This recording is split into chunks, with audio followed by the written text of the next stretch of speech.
Good afternoon, everyone, and welcome to our PCADDY LinkedIn Live.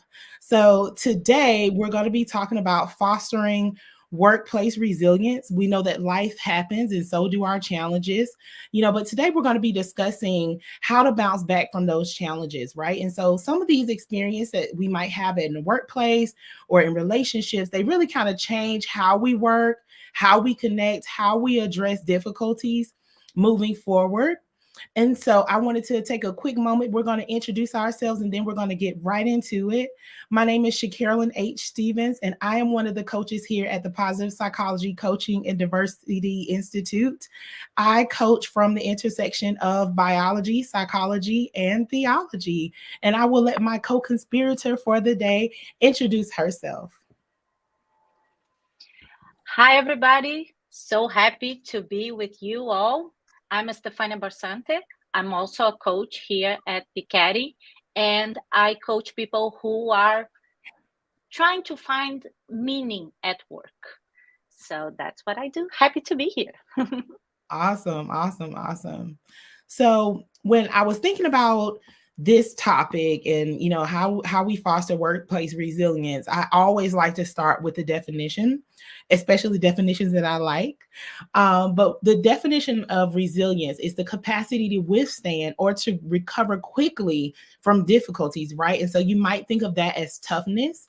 But one of the other definitions that typically applies to objects, but also works for me in my mind when we talk about resilience is the ability of a substance or object to spring back into shape. And the word that they used to describe that was elasticity. And I really love that definition because sometimes we have to be able to bend, we got to be able to move, right? But it's okay to bend without breaking.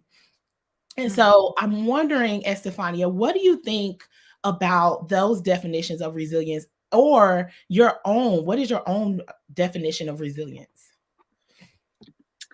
I loved what you said because you brought so many important skills, the elasticity, as you said, and the flexibility that I think that we should all have it.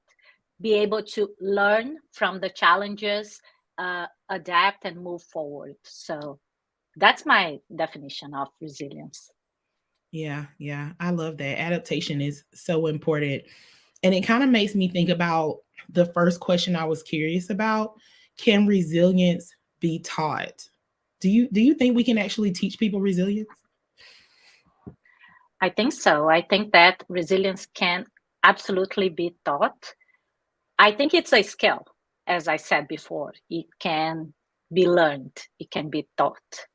Um, some things that I found that it helps people to foster their resilience is to get back to their why, because when we are in challenging situations, sometimes we lose perspective of why we are doing that, the bigger picture. And also self-care, Yeah. because times are tough, and to be resilient, you need to look at the situation and adapt, but also take care of yourself while doing that. Yeah. Yeah. I definitely like what you said about that. I think it's something that certainly can be taught. I like to think of it as something that is ultimately demonstrated, right? Mm. But certainly keeping the why out front. I love charting out, now when I'm on vacation, I like to chill and relax. But a lot of times, especially in workplace settings, I like to have a plan. And so I think that's so important that we're able to demonstrate not only what our why is and to know that and have that out front, but to also understand that we are demonstrating, especially if you're in a leadership role. And you don't have to be in leadership to demonstrate resilience, but especially if you're in a leadership role, being able to demonstrate what bouncing back or being flexible looks like, especially in challenging situations, and making sure that we're able to know what some of our triggers are around that, right? Because we're talking about challenges. We're not just talking about, happy moments and hey, sometimes there are going to be shifts in protocols. There's going to be shifts in, our standard operating procedures. There are going to be shifts in leadership and management and all the things. And I think resilience really speaks to the ability to kind of roll with the flow of all Mm-hmm. the shifts and changes that we might be having. Yeah. And to add to what you said, the roll with the flow, I think it changes from person to person. And one thing that we love here is to help people focus on their strengths, their values. And I think that using that as a leverage for resilience. So, for example, one of mine is creativity. So when I need to bounce back from something, I use my creativity, and that helps me live and demonstrate. So Yeah. I think I like that you mentioned values too, because one of my top values is like humor, but also honesty as well, right? And so sometimes when you're dealing with challenges, you have to just be honest about where you are with yourself and with others, so that people can, kind of get what you're putting down, right? So they can kind of understand where you're at, what you're thinking. And a lot of times conversation really helps people gain understanding, and that kind of cuts down on some of the challenges that might be impeding resilience at work. I think so. I think communication is so key, especially if you are a leader. You demonstrate it, but you also communicate what you're doing. You help other people do it. Yeah. Communication is really key. Yeah, I'm curious about something that I want to ask you.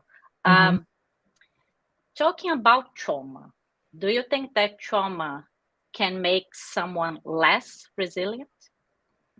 Ooh, that's an excellent question. I absolutely think trauma can make someone less resilient. And the reason why is because when you're already at capacity, like I like to think of us as cups, and so when we're already emotionally, mentally, physically, our cup is already at capacity. If you're at 99%, it doesn't take much for someone to add something to your cup and it just boils over. It overflows. You see the same thing in cooking. You're trying to cook potatoes or you're cooking pasta or something. And when you put whatever you're going to cook in the pot, if the pot is too full, it just boils over.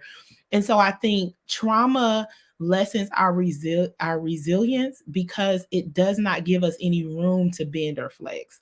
Like we are holding on for dear life already. And so there really isn't anything that we can do to expand ourselves anymore, right? And Mm-hmm. even with the Mm-hmm. definition of toughness that I said in the beginning, well, sometimes things can become too rigid and they break, right? So when you have shoes that sit in a closet forever, they're not going to be flexible and walk anymore. You're going to be walking down the street and that sole is going to pop right off. And I think we're the same way. We have to be able to flex, but when we've taken on too much, it's almost impossible to have Yeah, more capacity.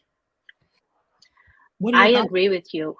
Yeah, I agree with you. I think that when trauma is not worked on, it becomes a trigger, it becomes a sore spot, and that can make you less resilient. One concept that I like that, that I think applies here is learned helplessness. Mm, When somebody they suffered some situations and they learned that they can't control it, and then that they just become helpless. They don't think they can do anything about it, so they don't adapt, they don't learn, because they just stay where they are, and that has to do with resilience. yeah. But I really think that kind of speaks to empowering your team, like especially when you're in leadership. Um, you have to make sure that you know your team and their triggers, right? And so you get to know these people by making sure that you are in constant contact with them, that you are in communication with them as well, for sure. And Yeah. I think that kind of leads us into, and it kind of works together, like the trauma making someone less resistant, but also how we foster resilient teams. And for me, like I was saying, like I think it's important to know your team, it's important to communicate with them, but also knowing your triggers. I think sometimes in the workplace we get so wrapped up in the work and getting the thing done and checking the boxes and figuring things out that we don't really take the time to sit with people. So we'll pass them in the hallway, hey, how are you doing? But we don't really wait to see how they actually are really doing. Like we don't know, like, hey, do they have kids at home? Were they late to school? Any old thing, that might be making them have some challenges for that day. And I think it's important to note that resilience could be a little bit less on certain days than other days. Like if you had a tough start to the day, you're going to be a little less able to kind of roll with the punches for that day. And I think it's important to just let that be okay. What do you think about fostering resilient teams? Like, what's the best practice for you? I loved what you said about communication. And there is some research about it that resilience is leveraged through relationships. So if you are a leader, take that time to have an open, respectful communication with your team, and also take time to check in with them and with yourself, because you're not only a leader, you're a person. And sometimes they are triggered, sometimes you are triggered. So it's a dance. And I do think it's all comes down to communication, empathy, respect, and also being a resource for your team. Sometimes they need perspective. Sometimes they need your thoughts on that challenge, and you can help them see that that challenge is temporary, that it's changeable, that there is a light in the end of this tunnel. And what we talked about before, can resilience be taught? I think that as you demonstrate to other people, you also learn a little bit more. And that's the magic of being a leader. You are in constant developing others, but developing yourself, also growing as you develop others. Yeah, yeah. I love what you said about the leveraging of true relationships, right? Actually building and being in relationship with people. And I think as we're getting into diversity, equity, and inclusion, as we're starting to talk about belonging and resistance and resilience and all of those things, I think it's really important to note that in years past, when those conversations weren't had as much, um, you really came to work, you might have seen a picture of someone's family on their desk, and that was kind of what you know about them. But personal things, faith conversations, sexuality, those things really weren't discussed, right? And so you really did not know people beyond who they were when they walked through the doors of that building. And I think society as a whole is starting to learn that you cannot separate out, who a person is from how they show up. And I really think that's really key and critical, understanding that you are going to have to build relationships with the people that you lead. How else can you be ultimately effective without those things, without knowing, what might be a challenge? Like for me, it's silence, right? When I'm going through challenges, I typically get really quiet. I'm usually like bubbly and da da da da da. It doesn't mean that I'm angry, but I know for me, I take a step back and just start doing the work. And I've had several leaders that have worked with me that were like, oh, I know there's an issue when you get quiet, right? And it's kind of funny to think about it, but that's true, right? And so instead of saying like, oh, she's not showing up or she must be having a bad day, it prompted my leaders to come and say, what's happening? What's going on? Because I know when you start to come down, when the energy lowers, that there's something going on and I probably need to ask a question about that. And so it also gives me the opportunity to show up authentically and to really share like where I'm at and what I'm feeling, because I, typically, some depending on what's going on, I'm typically either let's just get the work done, or I'm, very engaged. And so I think it opens the doors for the people that we lead to really just be honest about where they are and how they feel when you are working through true relationships, and not just the surface level, oh, this person works for me. Oh, you need a day off. I'm so sorry. Let me send you a card. Like, hey, how are you doing? How are you actually really checking in with them? I think that's going to be really key. I love what you said. And I think that relationships is the key of so many things for diversity and inclusion, for engagement at work, for being human at work. I mean, we are a person working, we are a person being a leader, and we are social beings. So, leaning into that humanity of Yeah. understanding other people, really caring for them. And we are not talking necessarily about being best friends, but we are talking about care, respect, really seeing the other person, not only a number or a name on the screen, Yeah. but a person with a life, with hopes, dreams, and challenges. Oh, I love that word, humanity, because I think leadership is really human focused. And sometimes we start to see people for what they do for us. So, like, whatever their role is, at the workplace, it's almost like they're a little computer, or they're a little bitty box, right? Instead of viewing them as a human person, as a whole person. And I think that helps us to put boundaries in place as well, right? Because when you see someone as a human, that contacting them at 10:30 at night to ask them a question about something is like, no, right? Because when we do that, we set the expectation that not only am I contacting you and I can, but that you should respond to me. And I think that is where we really start to see people as machines and not see them as humans, right? Or when they show back up, it's like, hey, I sent you an email at 8:30, you didn't respond to it. It's 8:30 p.m.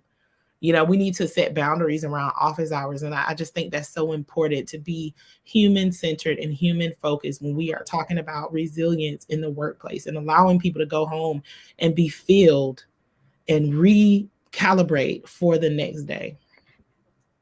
Yeah, I agree with you totally. And segue to that, how do you demonstrate resilience at work?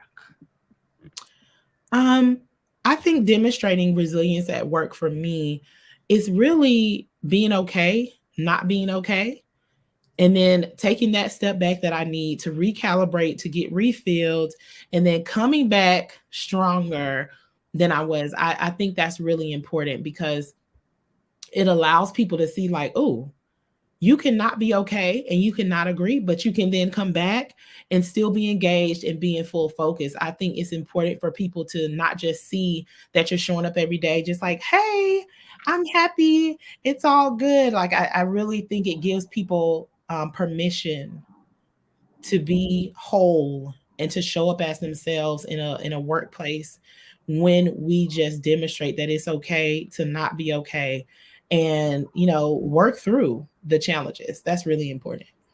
Yeah, because you set the example, and if you are vulnerable and if you demonstrate that it's okay not to be okay, and the next day I'll be back, people also see Yeah. that vulnerability. Um, Also, uh, coming back to what I said about strengths, I think it's such a good resource.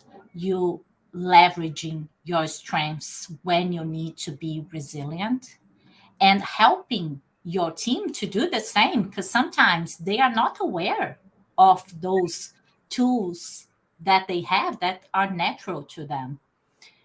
and also having an eye on the big picture, because so many times when there is a challenge and our cup is already full, we lose the perspective that it's circumstantial, that it's changeable.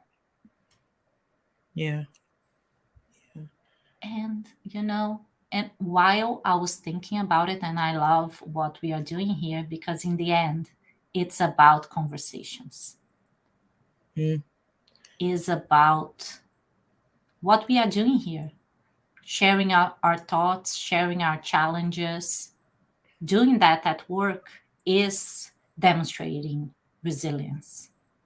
Yeah. I think that's key, knowing that it's temporary. It's not going to last always. I love Tuckman's principles, the storming, forming, norming, performing. When you're coming into a group, there's going to be storms, right? And then you start to form, you start to figure out where you fit. And then certain things become the norm, right? And then you start to perform, which I think is important. And whenever there are shifts and challenges, I lead lots of different organizations. I work with leaders across the country as they are working to kind of development best practices as they lead others. And I think one of the things that I always keep out front is Tuckman's principles, because it might seem crazy right now. It's like when we spring clean and you rip everything out of the closet and the house just looks insane, right? But there's a process to it. We start to figure out, what we want to hang in the closet together, what needs to be washed, what needs to be donated, and then we're putting it back in and we have a more cohesive unit. It also helps us to, be able to find what we need more quickly. And so I really think that's important as well. When we think about conflict and challenges, they're temporary. We can work through them if we are willing. Yeah, that's true. Yeah. So I'm curious about this. Well, who is a role model for you that exemplifies resilience and why? Dun, dun, dun, dun.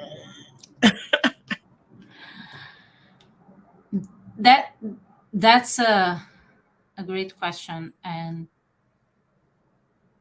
thinking back of what we said about having honest conversations, adapting, bouncing back, and helping others by example, I can't help but think of Oprah. Okay. Just because she had such a tough starting point.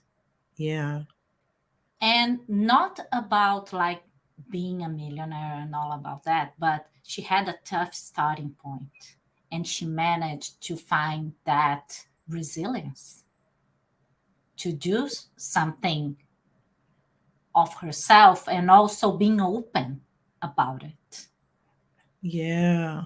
And helping other people not be helpless. Going back to what I said about the learned helplessness. Yeah. I think it's really inspiring the way that she rewrote the cards that she was dealt with. Yeah. Yeah. And I love Oprah. I love her book club suggestions. I love, watching her and following her over the years. I think for me, my person would be Gusanita Roberson. She's one of my mentors. And so she mentors me in a lot of different places. She mentors me in church because I'm also a minister. And so I'm in the faith space. I'm a faith leader. She also mentors me in my sorority as well. I'm an active member of Alpha Kappa Alpha Sorority Incorporated. And sometimes I'm like, and she's just like, it doesn't matter what's going on or what I bring her. She's like,